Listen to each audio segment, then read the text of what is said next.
स्वागत है आपका रोमियो 15 के अध्ययन के आखिरी दिन में। आज हम 22 से 23 आयतों में देखेंगे। पिछले 2 दिनों हमने पौलुस के सेविकाई के हृदय को देखा और आज हम सेविकाई में पौलुस के काम को देखने वाले हैं। पौलुस एक वह व्यक्ति जिसको परमेश्वर ने शायद सबसे ज्यादा इस्तेमाल किया और इन आयतों में पौलुस अपनी सेवा के बारे में, अपनी चाहत के बारे में कुछ व्यक्तिगत बातें कर रहा है। पर जब भी वह कुछ बोलता है और क्योंकि वह परमेश्वर के वचन में भी है, मेरे लिए कुछ सीखने को होता है और पौलुस से मैं बहुत कुछ सीखना चाहूंगा। आशा करता हूं कि आप भी एक ऐसा इंसान से सीखना चाहेंगे जिसे परमेश्वर ने इस संसार में बदलाव लाने के लिए इतनी सामर्थ्य तरह से इस्तेमाल किया।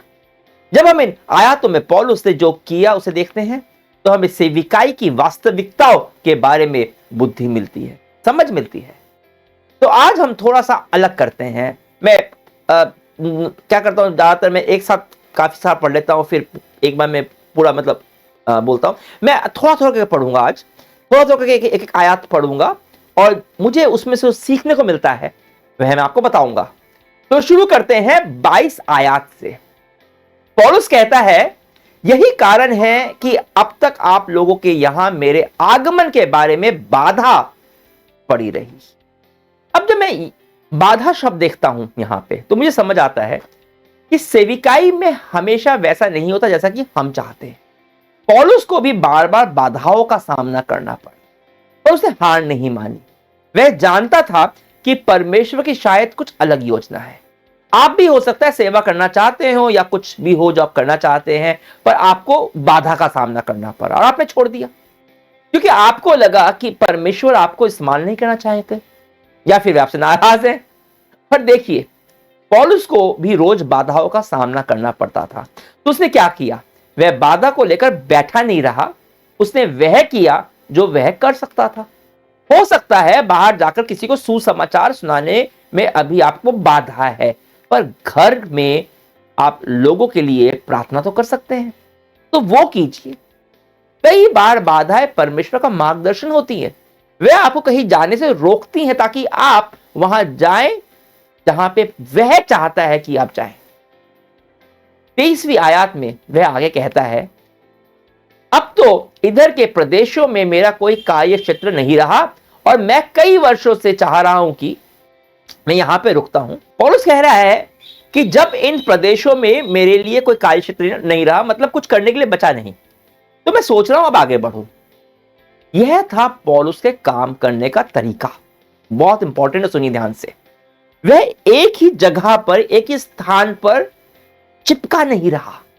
वह नई जगह गया, काम पूरा किया, उसके बाद फिर नई जगह गया, वहां काम पूरा किया, फिर नई जगह गया। पौलुस किसी भी जगह पे तब तक रहा जब तक उसकी जरूरत थी। पर उसे इस बात का भी एहसास था कि सारा काम उसका खुद का नहीं है, कोई दूसरा आएगा जो काम को आगे लेकर जाएगा, जिसको वो मशाल थमाएगा। अब समय है दूसरी जगह जाने का। सेवा में यह सबसे मुश्किल चीज होती है, खास तौर से जब परमेश्वर ने आपको सेविकाई में सफलता दी हो। बहुत मुश्किल होता है सब कुछ जो आपने बनाया है उन सबको छोड़ के जाना, एक नई जगह जाकर फिर नई शुरुआत करना बहुत मुश्किल होता है। पौलुस जानता था कि सेवा में सफलता का मतलब जीवन भर एक ही उपलब्धि को पकड़कर रखना नहीं है। वह जानता था कि यह एक चक्र है, काम करो, फिर मशाल किसी और को सौंपो और फिर कहीं और जाने के लिए तैयार हो जाओ और फिर वापस काम करो। ये चक्कर है। और परमेश्वर काम को समझना है तो पूरी लगन से काम करो, उसे खत्म करो और देखो फिर आगे क्या करना है। हालांकि आगे बढ़ने का मतलब होता है कुछ जिससे लगाव हो गया हो उसे छोड़ना, जाने देना। आपने एक कलीसिया का निर्माण किया, आपने कलीसिया बनाई आपने, अब आप उसको छोड़ के, सब लोगों को छोड़ के आप आगे बढ़ रहे हो। यह मुश्किल होता है क्योंकि इससे दुख होता है ना, जिसको लेकर हम कुछ दिन तक, जिसमें हम किसी चीज को लेकर रहते हैं, उसे लगाव हो जाता है और हमें उससे अलग होना अच्छा नहीं लगता। पर पौलुस जानता था सेवा का अर्थ ही है परमेश्वर ने जो दिया है उसे खत्म करना और आगे बढ़ना नई मंजिल की ओर। फिर 24 आयत में वह कहता है, थोड़ा पहले से पढ़ता हूं, और मैं कई वर्षों से चाह रहा हूं कि स्पेन देश जाते समय आप लोगों के यहां आऊं। मुझे आशा है कि मैं उस यात्रा में आप लोगों के दर्शन करूंगा और कुछ समय तक आपकी संगति का लाभ उठाने के बाद आप लोगों की सहायता से स्पेन की यात्रा कर सकूंगा। पौलुस क्या कह रहा है? पौलुस योजना बना रहा है, प्लानिंग कर रहा है। सेवा में योजना बनानी भी चाहिए।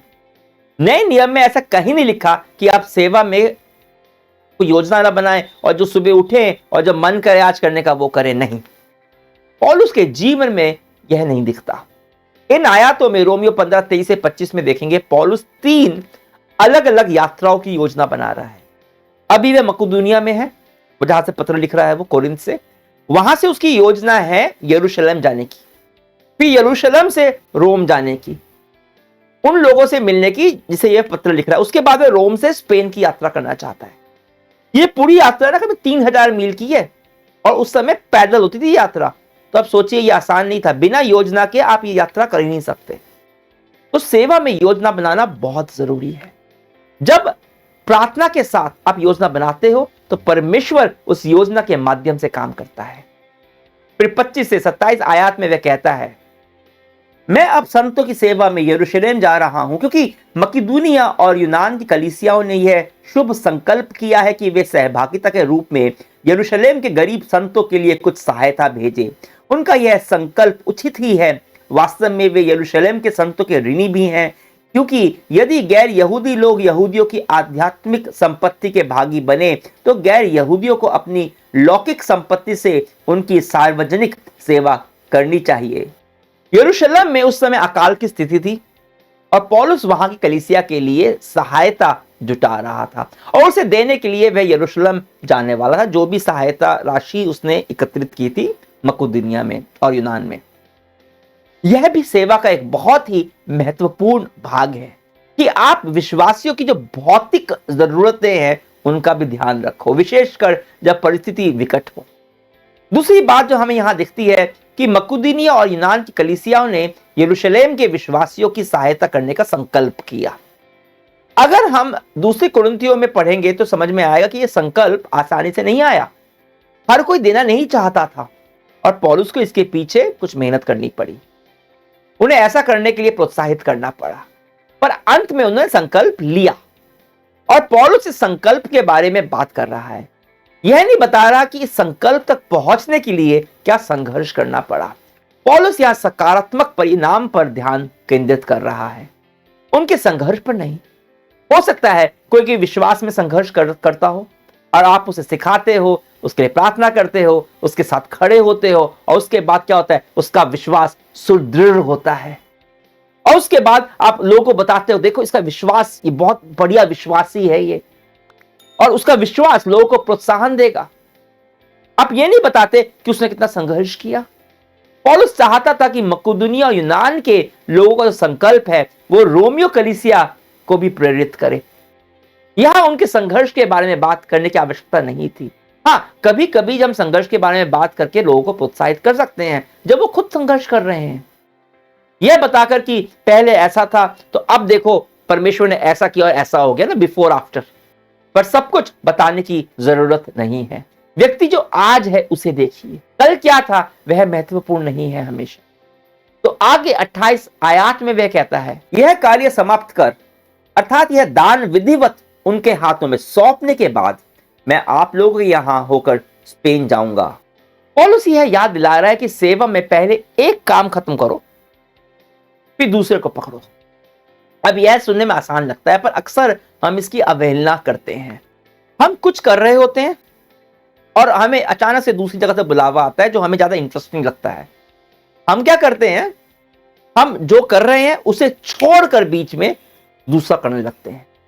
पौलुस जानता था कि एक दिन वह स्पेन जाएगा और इतिहास बताता है कि शायद से वो गया भी। यह पौलुस की योजना थी, पर इससे पहले उसे यरूशलेम जाकर जो भी दान उसने इकट्ठा किया था उसे विधिवत यरूशलेम की कलीसिया को सौंपना था।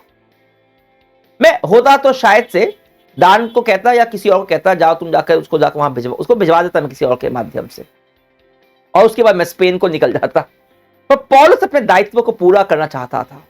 जो वह अभी कर रहा है उसमें विश्वास योग्य बने रहना चाहता था।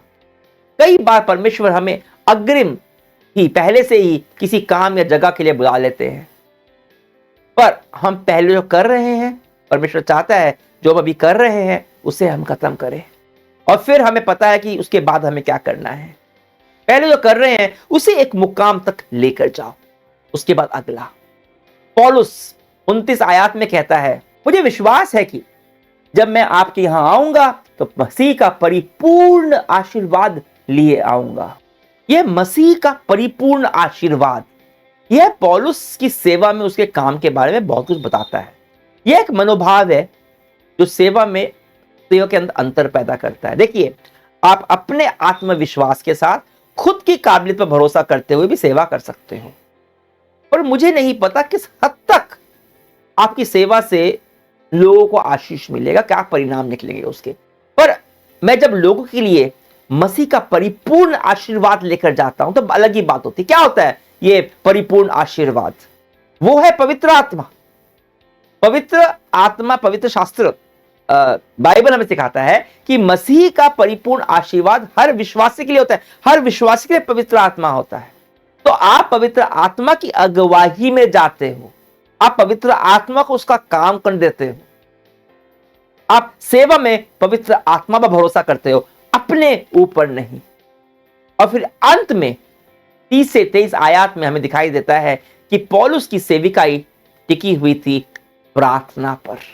और प्रार्थना कहते, भाई और बहनों, हमारे प्रभु यीशु मसीह और पवित्र आत्मा के प्रेम के नाम पर मैं आप लोगों से अनुरोध करता हूं कि आप मेरे लिए परमेश्वर से संघर्षमय प्रार्थना करने में मेरा साथ देते रहें, जिससे मैं यहूदा प्रदेश के अविश्वासियों से बचा रहूं और जिस सेवा कार्य के लिए मैं यरूशलेम जा रहा हूं वह वहां के संतों को सुग्राह्य हो, और मैं आनंद के साथ आप लोगों के यहां पहुंचकर परमेश्वर की इच्छा अनुसार आप लोगों की संगति में विश्राम कर सकूं। शांति का परमेश्वर आप सबके साथ रहे, आमीन।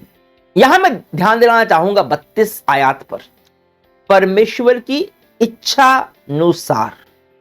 पौलुस की योजना थी कि वह रोम जाएगा, उसके बाद रोम से वो स्पेन जाएगा, पर उसमें परमेश्वर की इच्छा भी तो शामिल होनी चाहिए। हम अक्सर योजना बनाते हैं और कहते हैं हम ये करेंगे, हम वो करेंगे।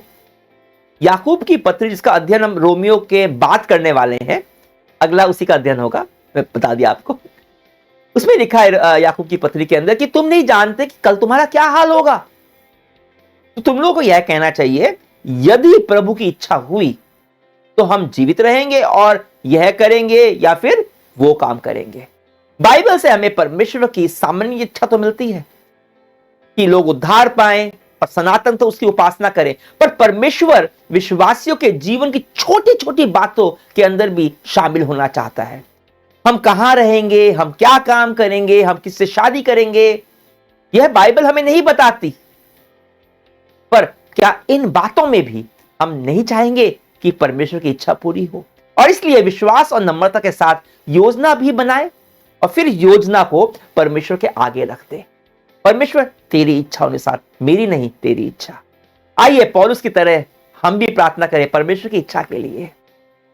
पिता परमेश्वर, प्रार्थना करते हैं हमारी सेवा में तेरी इच्छा पूरी हो। धन्यवाद करते हैं कि कई बार तू बाधाओं के द्वारा हमारा मार्गदर्शन करता है।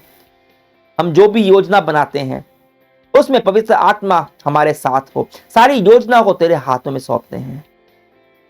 हमें बता वो क्या है जो तू चाहता है कि हम आज करें। कौन सा वो काम है जो हम आज पूरा करें। हम पौलुस की सेविकाई नहीं चाहते, हम उसकी सेविकाई नहीं चाहते, वो उसकी बुलाहट थी। पर जिस भी काम के लिए तूने हमें बुलाया है, मुझे बुलाया है, उस काम को हम पूरा करें पूरी तरह से। यह बुद्धि और सामर्थ हमें दे। हमारी सेवा को फलवंत बना ताकि तेरी महिमा हो। यीशु मसीह के नाम से प्रार्थना करते हैं, आमीन। अगले सप्ताह रोमियो के आखिरी अध्याय के अध्ययन में जरूर से जुड़िएगा। हम देखेंगे कैसे परमेश्वर आप में से हर एक को अनूठी तरह से इस्तेमाल करेगा। तो अगले सोमवार तक के लिए आज्ञा दीजिए। परमेश्वर की महिमा हो।